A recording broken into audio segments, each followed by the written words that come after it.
Cinema ಸೆಲೆಬ್ರಿಟಿಗಳ life ಅಂದರೆ ಬರೀ ತೆರೆ ಮೇಲಿನ ಮ್ಯಾಜಿಕ್ ಸಕ್ಸಸ್ ಫ್ಯಾನ್ಸ್ ಅಷ್ಟೇ ಅಲ್ಲ, ಅವರ ಪರ್ಸ್ನಲ್ ಲೈಫ್ ಕೂಡ ಸದಾ ಹಾಟ್ ಟಾಪಿಕ್ ಆಗಿರುತ್ತೆ. ಅದರಲ್ಲೂ ಮದುವೆ, ಡಿವೋರ್ಸ್ ಮತ್ತೆ ಮದುವೆ ಅಂದರೆ ಸಾಕು, ಅಭಿಮಾನಿಗಳಿಗೆ ತುಸು ಕುತೂಹಲ ಜಾಸ್ತಿನೇ. ಹಾಗಾದರೆ ಕನ್ನಡ ಚಿತ್ರರಂಗದಲ್ಲಿ ಒಂದಕ್ಕಿಂತ ಹೆಚ್ಚು ಬಾರಿ ಮದುವೆಯಾಗಿರುವ ಆ ಸೆಲೆಬ್ರಿಟಿಗಳು ಯಾರು? ಬನ್ನಿ ಇವತ್ತಿನ ವಿಡಿಯೋದಲ್ಲಿ ನೋಡೋಣ. ಅನು ಪ್ರಭಾಕರ್ ಹೃದಯ ಸಿನಿಮಾದ ಮೂಲಕ ಸ್ಯಾಂಡಲ್ವುಡ್ನಲ್ಲಿ ಮುಖಪರಿಚಯ ಮಾಡಿಕೊಂಡ ಮುದ್ದು ನಟಿ ಅನು ಪ್ರಭಾಕರ್ 2002ರಲ್ಲಿ ಹಿರಿಯ ನಟಿ ಜಯಂತಿ ಅವರ ಪುತ್ರ ಕೃಷ್ಣಕುಮಾರ್ ಅವರ ಜೊತೆ ಇವರ ಮದುವೆಯಾಗಿತ್ತು.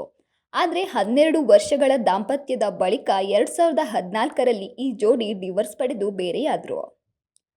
ಇನ್ನು ವಿಶೇಷ ಅಂದರೆ 2016ರಲ್ಲಿ ನಟಿ ಅನು ಪ್ರಭಾಕರ್ ನಟ ಹಾಗೂ ಮಾಡೆಲ್ ರಘು ಮುಖರ್ಜಿ ಅವರ ಕೈ ಹಿಡಿದರು. ಅಂದಹಾಗೆ ರಘು ಮುಖರ್ಜಿ ಅವರಿಗೂ ಇದು ಎರಡನೇ ಮದುವೆ ಎಂಬ ಮಾತಿದೆ. ಸದ್ಯ ಈ ಕ್ಯೂಟ್ ಕಪಲ್ಗೆ ಮುದ್ದಾದ ಹೆಣ್ಣು ಮಗುವೂ ಇದೆ. ಸುಧಾರಾಣಿ ಕನ್ನಡದ ಎಂದೆಂದಿನ ಅಂದದ ನಟಿ ಸುಧಾರಾಣಿ ಅವರ ಪರ್ಸನಲ್ ಲೈಫ್ ಕೂಡ ಸಾಕಷ್ಟು ಏರಿಳಿತಗಳನ್ನು ಕಂಡಿದೆ. ತಮ್ಮ ಸಿನಿಮಾ ಕೆರಿಯರ್ನ ಹೈ ಪೀಕ್ನಲ್ಲಿದ್ದಾಗಲೇ 1996ರಲ್ಲಿ ಇವರು ಮದುವೆಯಾಗಿ ಅಮೆರಿಕಕ್ಕೆ ಹಾರಿದ್ರು. ಆದರೆ ಆ ದಾಂಪತ್ಯ ಹೆಚ್ಚು ದಿನ ಉಳಿಯಲಿಲ್ಲ. 1998ರಲ್ಲೇ ಮೊದಲ ಪತಿಯಿಂದ ದೂರವಾದರು. ನಂತರ ತಮ್ಮ ಕುಟುಂಬಕ್ಕೆ ಆಪ್ತರಾಗಿದ್ದ ಡಾಕ್ಟರ್ ಗೋವರ್ಧನ್ ಅವರ ಜೊತೆ ಹೊಸ ಜೀವನ ಪ್ರಾರಂಭಿಸಿದರು. ಸದ್ಯ ಈ ದಂಪತಿಗೆ ನಿಧಿ ಎಂಬ ಸುಂದರ ಮಗಳಿದ್ದಾಳೆ. ದುನಿಯಾ ವಿಜಯ್ ಮಾಸ್ ಹೀರೋ ದುನಿಯಾ ವಿಜಯ್ ಅವರ ವೈಯಕ್ತಿಕ ಬದುಕು ಕೂಡ ಸಿಕ್ಕಾಪಟ್ಟೆ ಸದ್ದು ಮಾಡಿತ್ತು. 1999ರಲ್ಲಿ ನಾಗರತ್ನ ಅವರ ಜೊತೆ ದುನಿಯಾ ವಿಜಯ್ ಮದುವೆಯಾಗಿತ್ತು. ಈ ದಂಪತಿಗೆ 3 ಮಕ್ಕಳಿದ್ದಾರೆ. ಆದರೆ ಕಾರಣಾಂತರಗಳಿಂದ ದಾಂಪತ್ಯದಲ್ಲಿ ಬಿರುಕು ಮೂಡಿ 2016ರಲ್ಲಿ ಈ ಜೋಡಿ ಅಧಿಕೃತವಾಗಿ ವಿಚ್ಛೇದನ ಪಡೆದುಕೊಂಡ್ರು. ಅದೇ ವರ್ಷ ಅಂದರೆ 2016ರಲ್ಲಿಯೇ ನಟಿ ಕೀರ್ತಿ ಅವರನ್ನು ದುನಿಯಾ ವಿಜಯ್ ಎರಡನೇ ಮದುವೆಯಾದರು. ಈ ದಂಪತಿಗೆ ಈಗ ಒಬ್ಬ ಮುದ್ದಾದ ಮಗನಿದ್ದಾನೆ.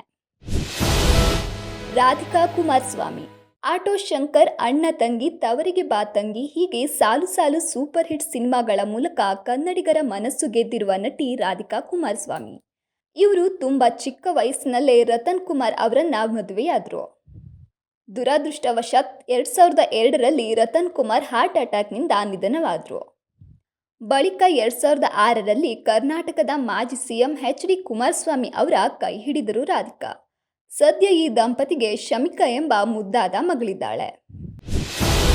ಶ್ರುತಿ ತಮ್ಮ ಅದ್ಭುತ ಅಭಿನಯದಿಂದ ಕನ್ನಡಿಗರ ಕಣ್ಣಂಚಿನಲ್ಲಿ ನೀರು ತರಿಸಿರುವ ಶ್ರುತಿ ಅವರ ಲೈಫ್ನಲ್ಲೂ ದೊಡ್ಡ ತಿರುವುಗಳೇ ಇವೆ. ಇವರು ಮೊದಲು ಸಿನಿಮಾ ನಿರ್ದೇಶಕ ಎಸ್ ಮಹೇಂದರ್ ಅವರನ್ನ ವಿವಾಹವಾಗಿದ್ರು. ಬರೋಬ್ಬರಿ 12 ವರ್ಷಗಳ ಕಾಲ ಒಂದಾಗಿದ್ದ ಈ ದಂಪತಿಗೆ ಒಬ್ಬಳು ಮಗಳಿದ್ದಾಳೆ. ಕಾಲಕ್ರಮೇಣ ಇಬ್ಬರ ನಡುವೆ ಮನಸ್ತಾಪ ಬಂದು ದೂರವಾದರು. ಆ ನಂತರ 2013ರಲ್ಲಿ ಪತ್ರಕರ್ತ ಹಾಗೂ ನಿರ್ದೇಶಕ ಚಕ್ರವರ್ತಿ ಚಂದ್ರಚೂಡ್ ಜೊತೆ ಶ್ರುತಿ ಅವರ ಎರಡನೇ ಮದುವೆ ಆಯಿತು. ಆದರೆ ಈ ಸಂಬಂಧ ಕೂಡ ಹೆಚ್ಚು ದಿನ ಉಳಿಯಲಿಲ್ಲ. ಓಂ ಪ್ರಕಾಶ್ ರಾವ್ ಸ್ಯಾಂಡಲ್ವುಡ್ನ ಸ್ಟೈಲಿಶ್ ಹಾಗೂ ವಿಭಿನ್ನ ನಿರ್ದೇಶಕ ಓಂ ಪ್ರಕಾಶ್ ರಾವ್ ಅವರ ಮದುವೆ ಕಥೆಯು ತುಂಬಾನೇ ಇಂಟ್ರೆಸ್ಟಿಂಗ್ ಇದೆ. ಇವರು ಮೊದಲು ರೇಖಾ ದಾಸ್ ಅವರನ್ನ ಮದುವೆಯಾಗಿದ್ರು. ನಂತರ 2002ರಲ್ಲಿ ಭವ್ಯ ಪ್ರೇಮಯ್ಯ ಅವರ ಕೈ ಹಿಡಿದರು.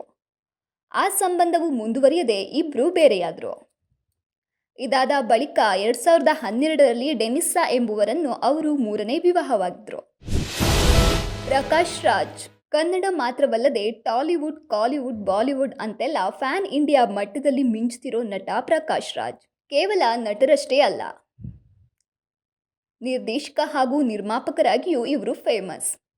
1994ರಲ್ಲಿ ನಟಿ ಲಲಿತಾ ಕುಮಾರಿ ಅವರನ್ನ ಪ್ರಕಾಶ್ ರಾಜ್ ಮದುವೆಯಾಗಿದ್ರು. ಇವರಿಗೆ 2 ಹೆಣ್ಣು ಮಕ್ಕಳಿದ್ರು. ಆದರೆ ದಾಂಪತ್ಯದಲ್ಲಿ ಬಿರುಕು ಮೂಡಿ ಇಬ್ಬರು ಬೇರೆಯಾದರು.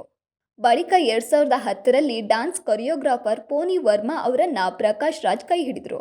ಸದ್ಯ ಇವರಿಗೆ ವೇದಾಂತ್ ಎಂಬ ಮಗನಿದ್ದಾನೆ. ಮದುವೆ ಅನ್ನೋದು ಪ್ರತಿಯೊಬ್ಬರ ಜೀವನದ ವೈಯಕ್ತಿಕ ನಿರ್ಧಾರ. ಸೆಲೆಬ್ರಿಟಿಗಳು ಅಂದಾಕ್ಷಣ ಅವರ ಪರ್ಸನಲ್ ಲೈಫ್ಗೂ ನಾವು ಗೌರವ ಕೊಡೋದು ತುಂಬ ಮುಖ್ಯ. ಈ ವಿಡಿಯೋ ನಿಮಗೆ ಇಷ್ಟವಾಗಿದ್ದರೆ ನಮ್ಮ ಕನ್ನಡ ಲೇಟೆಸ್ಟ್ ಯೂಟ್ಯೂಬ್ ಚಾನಲನ್ನು ಸಬ್ಸ್ಕ್ರೈಬ್ ಮಾಡಿ. ಹಾಗೆ ನಿಮ್ಮ ಸ್ನೇಹಿತರಿಗೂ ತಪ್ಪದೆ ಶೇರ್ ಮಾಡಿ. ಧನ್ಯವಾದಗಳು.